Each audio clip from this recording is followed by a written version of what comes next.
What's good, my gays and gay adjacents? It's me, Ethan Bonreal, using my gay energy to take over your brainwaves to make your day just a little bit gayer. So this time around, I'm doing something a little bit different. We are playing the demo of Love and Formaldehyde, a gay dating sim about an awkward nerd who is enrolled in an internship at a funeral home. So what that means for y'all is there's probably like a 20% chance we're going to end up making out on top of or near a corpse in the full game, which is pretty high for me because I feel like that's trailblazing. But first, if you got a second, don't forget to check out the video description for a link to the creator's Patreon and a download link for the demo.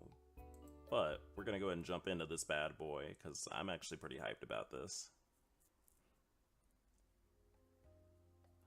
Every morning, as soon as I woke up, I always did the same thing. I made a miserable, half-assed attempt at figuring out how to smile. Well, I guess I'll just go fuck myself then. That's relatable. After 19 years, this is still the best I could do. An awkward grimace that I could tell without even looking at a mirror wouldn't even look right, because it didn't feel anywhere remotely close to right. Even that much took effort in a way that would never be natural. I'd been trying for so long, but it felt like it had never gotten me anywhere. And just like every other morning, I knew I had to get on with my day or I'd be trapped in a web of moping. Man, he's giving me real ultra-depressed gay vibes. I changed into my clothes and left the room. I'd barely gotten started on breakfast when Daniel walked in. Oh shit, son, we got a brooding twink. Alright, so this is probably gonna be one of our love interests, right? He's our roommate and he's already pouting. Morning. Ugh. Oh, it's just you. God damn, you nearly gave me a heart attack. I gotta work out a voice for this dude. Sorry. Somehow I doubt that was a sincere apology. Yeah, well, I'm not gonna apologize for saying good morning. Dream on. There was something kinda refreshing about Daniel. A lot of people just assumed I didn't care what I was saying to them or that I hated them. When they found out that I couldn't give them what they wanted, they'd just stop talking to me. But Daniel treated me about the same as he treated everyone else. With him, I felt a little bit more like a normal person, someone whose friends joked with them. Someone who had friends. Making pancakes? Yup. Want chocolate chips? You're an angel. Anyone ever tell you that? Just you, but I think you should say it again. No. Not until I get my pancakes, at least. They'll be done in a minute. Are they done yet? Question mark. No, Daniel. Eat a power bar or something. I can't make them cook any faster. Or go back home and get your butler to make you some pancakes if you can't be patient. I keep telling you, we didn't have a butler. Right, just a cleaning crew and a nanny and a personal assistant for your mom that helps around the house. Yeah, but those aren't butlers. Sure. Daniel's painfully ornate house had a lot of staff, and they were all family members who worked in their funeral home. The two buildings were side by side. He'd grown up being a hop and a step away from death, literally. And despite the fact that he was going to school to learn more about the whole industry and get certified, he hated the whole idea of death. Seriously, thanks for making me breakfast. When did we get chocolate chips? Well, you put them on the list, so I got some at the store. Oh, Prince. Okay, you deserve it, I'll say it again. You're an angel. Feeling my face heat up at his unexpected second round of that compliment, I nodded. Man, I just love when dating sims give you like kind of like a broody, dark, kind of sassy roommate. It's like either that or they give you like, honestly kind of like just a big titty anime quiet girl roommate, TBH. Or Ian. Ian was kind of an exception to the rule. He was more wacky.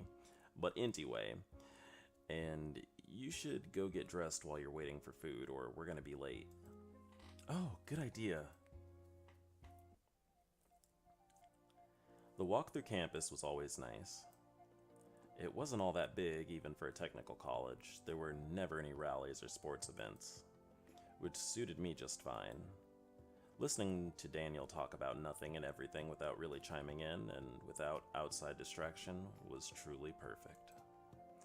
So I told my mom, "Morning, Prince."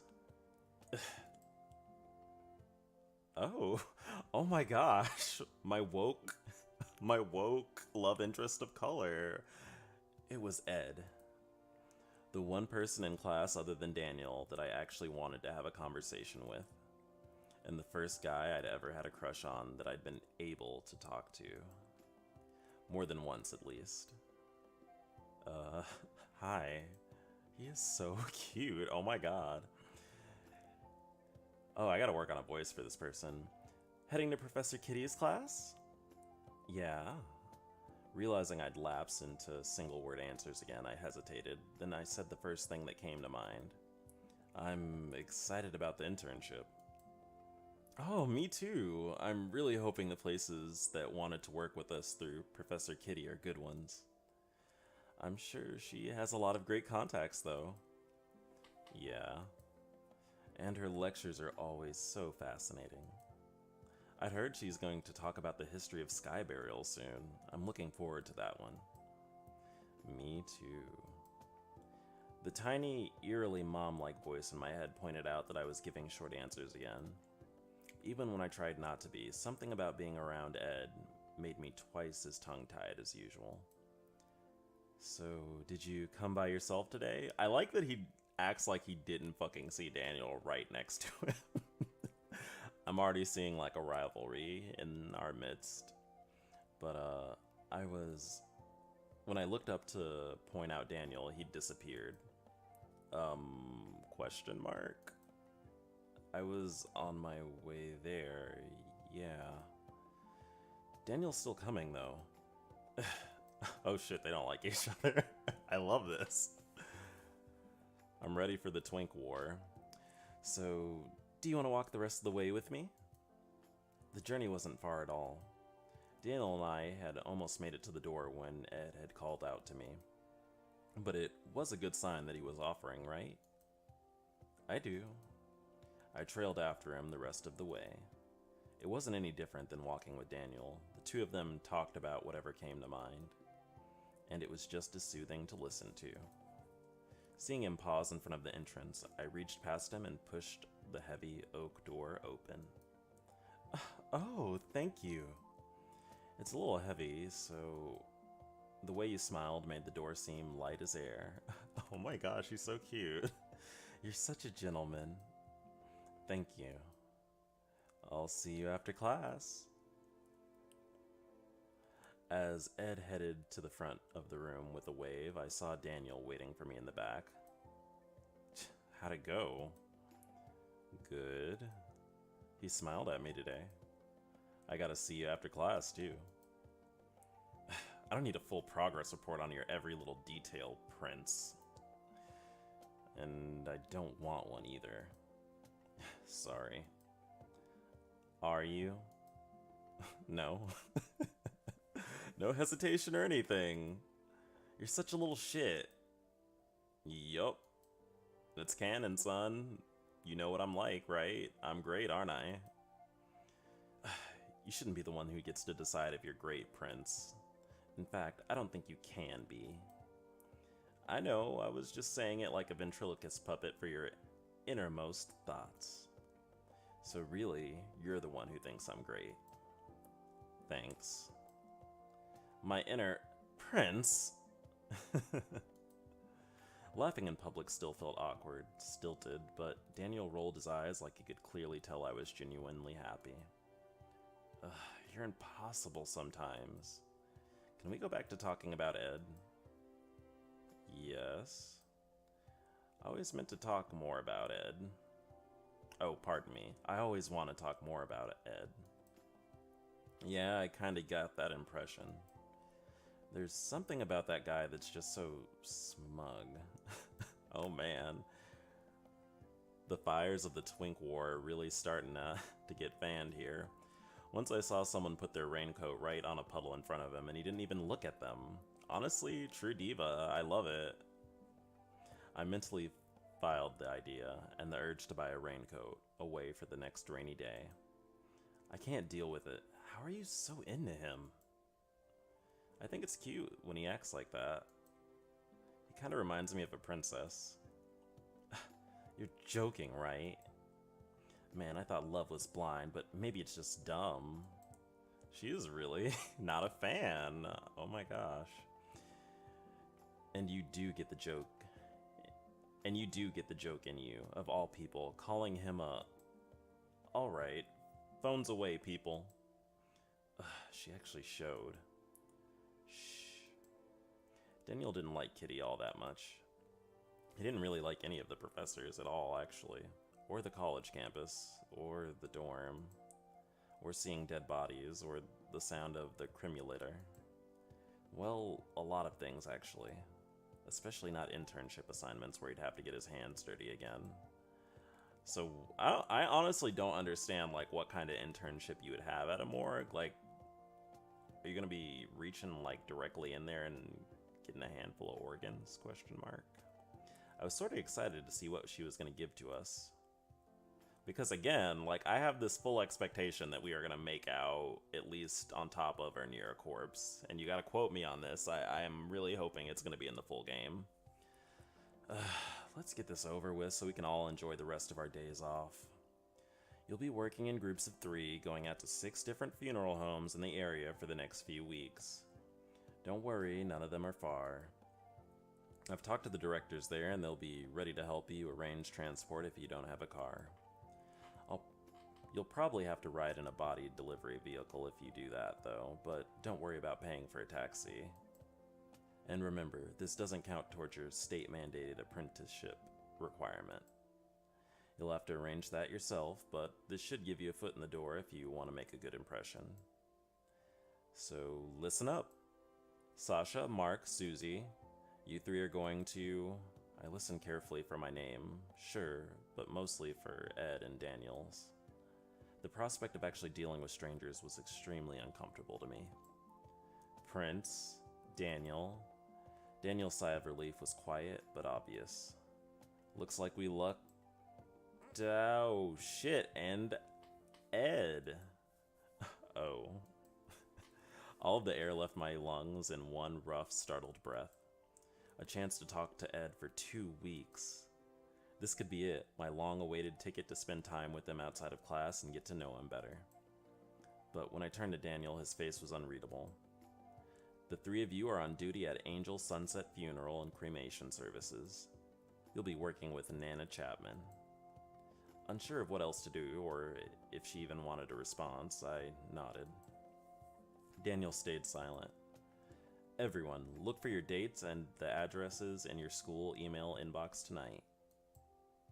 Now's the time to find your group mates and introduce yourselves if you already haven't. You'll be working together, so I hope that you'll all get along and don't cause too much trouble. Dismissed. And I'm out this piece. Chairs squeaked and the classroom door creaked open as one student snuck outside without waiting. Prince! Hi. Hey! Oh man. I can already tell this is gonna be really fun. Ahem. Oh, it's you. What's that supposed to mean? I just didn't see you there. You don't leave much of an impression, Daniel. What? Holy shit. Well, anyway. Hey! I'd better get to my next class, but I'm looking forward to working with you, Prince. And Daniel. Bye! Bye. Ugh, that guy. Seriously, you'd like that?